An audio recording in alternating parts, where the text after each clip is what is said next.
नमस्कार।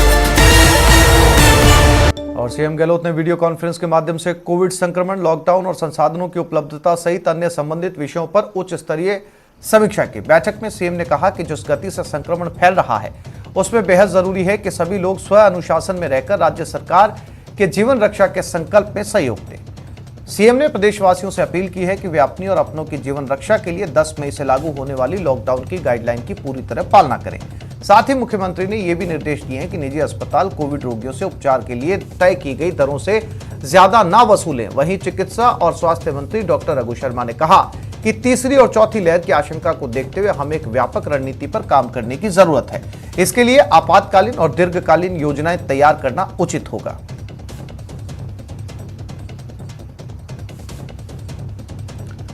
सीएम अशोक गहलोत ने ट्वीट किया कि प्रदेश में जिस गति से कोरोना संक्रमण फैल रहा है उसमें बेहद जरूरी है कि सभी लोग स्व अनुशासन में रहकर राज्य सरकार के जीवन रक्षा के संकल्प में सहयोग दें। प्रदेशवासियों से अपील है कि वे अपनी और अपनों की जीवन रक्षा के लिए 10 मई से लागू होने वाले लॉकडाउन की गाइडलाइन की पूरी तरह पालना करें। किसी भी समारोह से ज्यादा जरूरी है लोगों की जिंदगी को बचाना। प्रदेश में जिस गति से कोरोना का संक्रमण फैल रहा है उसमें सचेत रहने की जरूरत है। अशोक गहलोत का ट्वीट। और विवाह समारोह भी स्थगित करने की उन्होंने अपील की।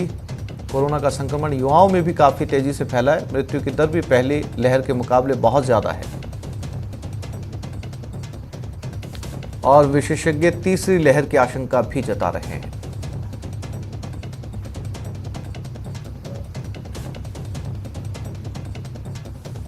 चिकित्सा मंत्री डॉक्टर रघु शर्मा, परिवहन मंत्री प्रताप सिंह खाचरियावास ने जयपुर के ईएसआई हॉस्पिटल का दौरा किया। इस दौरान प्रताप सिंह खाचरियावास ने हॉस्पिटल को 20 ऑक्सीजन कंसंट्रेटर दिए हैं। इसके बाद दोनों मंत्री टीबी अस्पताल और सामुदायिक केंद्र पहुंचे और कोविड सेंटर का निरीक्षण किया। हम राजस्थान की राजधानी के दूसरे अस्पतालों में जा रहे हैं और उसके बाद जहाँ ज़्यादा संक्रमण है, चुनौती ज़्यादा है, उन जिलों में भी हम जाने की प्लानिंग बना रहे हैं ताकि राजस्थान में आम आदमी का विश्वास कायम रहे, जो कायम है मुख्यमंत्री जी के नेतृत्व में हमारी सरकार के रहते। हमने जो एफर्ट्स किए हैं वो राजस्थान की अब 3000 करोड़ वैक्सीन लगाने के अचानक केंद्र ने हमारे जिम्मे छोड़ दिया। ये सबसे बड़ा तबका आबादी का 3.25 करोड़ लोग हैं। अगर बजट से पहले कह देते तो हम बजट में प्रोविजन कर लेते, कहीं और कटौती करते। आप संशय में रख के अचानक आप कह रहे हो कि ये 3.25 करोड़ लोगों को 2 डोज मतलब 7 करोड़ डोज वेस्टेज को माने तो ये डोज आपको लगानी है। तब भी मुख्यमंत्री जी ने कहा 3000 करोड़ रुपए चाहे हम कहीं से जुटाएंगे, भीख मांगेंगे, हाथ जोड़ेंगे, दाताओं से रिक्वेस्ट करेंगे, लेके आएंगे, लेकिन राज्य की युवा पीढ़ी को हम सुरक्षित रखेंगे। और प्रदेश के परिवहन मंत्री प्रताप सिंह खाचरियावास ने केंद्र सरकार पर प्रदेश के साथ भेदभाव का आरोप लगाया है।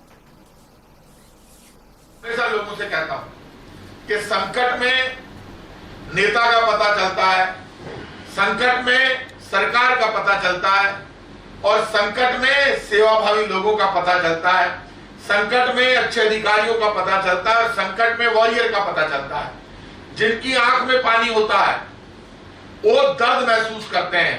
आंख का पानी किसी का भी नहीं मरना चाहिए। इस देश में हर व्यक्ति, यहाँ की धर्म और संस्कृति ये सिखाती है कि हमारी आंख में पानी है और ये पानी दर्द को महसूस करता है। और ये दर्द इतना जबरदस्त है कि जब ऑक्सीजन के अभाव में तड़प तड़प कर किसी का परिवारजन, माँ, बहन, बेटी, पिता, भाई, बेटा जब जाता है उस दर्द का अंदाज कोई लगा नहीं सकता। और इस संकट की घड़ी में हम सब की जिम्मेदारी बनती है कि इस वक्त चाहे केंद्र सरकार का खजाना हो, ये जनता की खून पसीने की कमाई का खजाना है, वो भी खुल जाना चाहिए। संकट में यदि खजाना काम नहीं आए तो उस खजाने का कोई महत्व नहीं है। और वहीं बीजेपी प्रवक्ता रामलाल शर्मा ने प्रदेश सरकार के मंत्री और कांग्रेस विधायकों पर कोरोना गाइडलाइंस के उल्लंघन का आरोप लगाया है। करीबी मंत्री और मुख्य सचेतक दोनों ने ही शादी समारोह के अंदर गए, वहां बिना मास्क फोटो खिंचाई और वाहवाही लूटने के लिए 500 रुपए का चालान भी कटवाने का काम किया। आप इसी तरीके से इनके विधायक भी कोई एडवाइजरी मानने के लिए तैयार नहीं है। वैक्सीनेशन के लिए चिकित्सा संस्थान जाने के बजाय अपने घर के ऊपर वैक्सीनेशन कराना और कराते समय चेहरे के ऊपर, फेस के ऊपर मास्क भी नहीं लगाना, मेरे ख्याल से सरकार की एडवाइजरी है उसका सीधा सीधा उल्लंघन है। सत्ता के मदमस्त के ऊपर किस तरीके से माननीय विधायक रामलाल जी मीणा ने सरकार की एडवाइजरी का उल्लंघन किया है वो आप सबके सामने है। मैं चाहूंगा कि राजस्थान की सरकार कम से कम खुद संवेदनशीलता का परिचय दे ताकि जनता भी उनका अनुसरण कर सके। और अब बात मरुधरा की, जहां कोरोना का कोहराम मचा हुआ है। 24 घंटे में 164 की मौत हुई और 24 घंटे में 18,231 नए कोरोना केस सामने आए। जयपुर में सबसे ज्यादा 48 की और जयपुर में सबसे ज्यादा 4,902 नए मामले सामने आए। 16,930 लोग रिकवर हो चुके हैं। मरुधरा में करीब 2 लाख एक्टिव केस मौजूद हैं।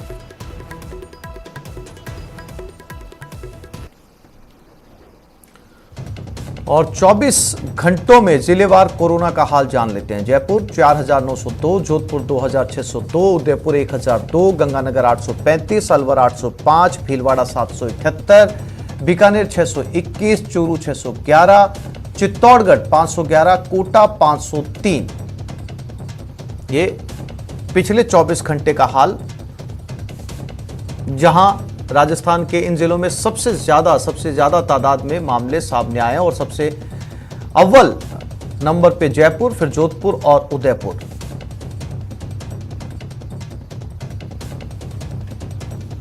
और पिछले 5 दिनों के हालात पर नजर डालें तो 5 दिन में 86,938 मामले सामने आए, 789 की मौत हुई। 3 मई को 17,296, 154 की मौत। 4 मई को 16,974, 154 की मौत। 5 मई को 16,815 केस, 155 की मौत। 6 मई को 17,532 केस सामने आए, 161 की मौत। 7 मई को 18,231 मामले सामने आए और 165 की मौत हुई।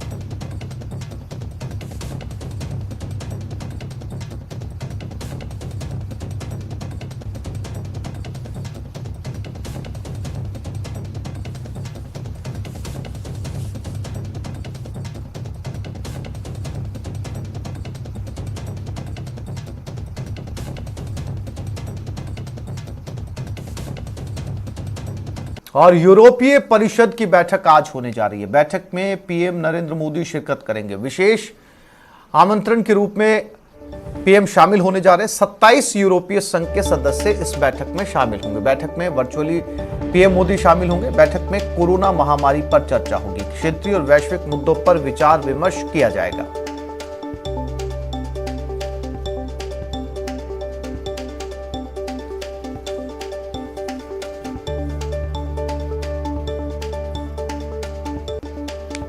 और भारत की मदद के लिए अमेरिका ने हाथ बढ़ाया है। कोरोना से लड़ाई में भारत के साथ अमेरिका आगे आया, भारत के पूर्ण समर्थन की घोषणा की है। कमला हैरिस ने कहा, हम आपके साथ हैं। संकट में भारत ने भी हमारी मदद की थी।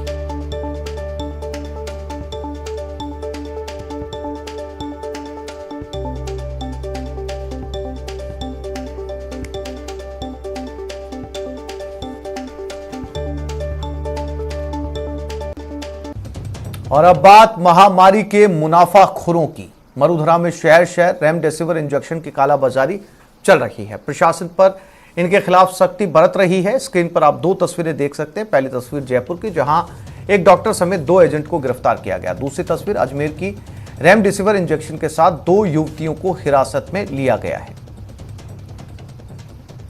इस समय रेमडेसिविर इंजेक्शन की सबसे ज्यादा जरूरत कोविड काल में पड़ रही है, लिहाजा सबसे ज्यादा जरूरत होने की वजह से बाजार में इसकी तंगी आ चुकी है। मेडिकल शॉप्स पे इसकी तंगी आ चुकी है और जिनके पास ये स्टॉक में रखा हुआ था, अब वो मुनाफाखोरी के चक्कर में इसकी कालाबाजारी पर उतारू हैं और लगभग सभी जिलों के अंदर इसकी कालाबाजारी की जा रही है।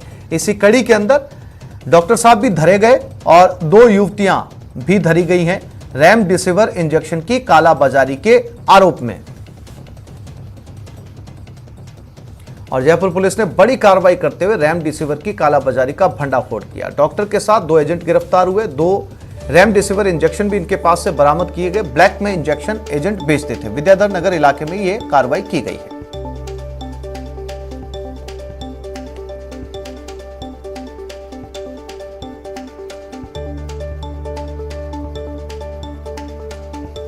और जयपुर के बाद अजमेर में भी रेमडेसिविर की कालाबाजारी हुई। रेमडेसिविर के साथ 2 युवतियों को हिरासत में लिया गया।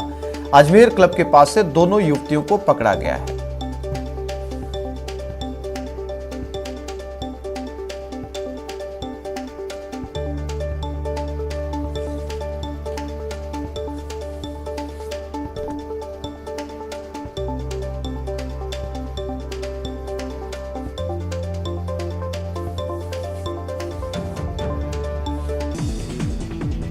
तो इस बुलेटिन में फिलहाल इतना ही। नमस्कार।